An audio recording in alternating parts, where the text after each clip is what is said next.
Hello, my name is Sheik Rana. I am a lyricist and a writer. I write middle grade fantasy fiction for children. Harry's dream came true. One day, a kind and funny dragon named Golo descends on the real world from the Dragonland. Then the two become friends. They are joined by Golo's friend Andy the octopus. Harry and Golo travel from Cardiff to Dhaka. Golo gets his fuel from the green trees of the city. Cardiff has abundance of greenery, but alas, the greens in the rest of the world were coming to an end.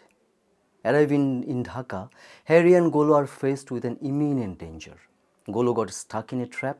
His fuel for traveling back was decreasing fast. Meanwhile, in Cardiff's different gardens, a monstrous dragon awoke after 1,000 years.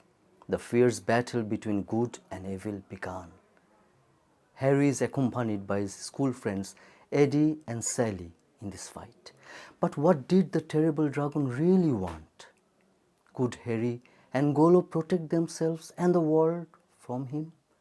Did Golo run out of all its fuel?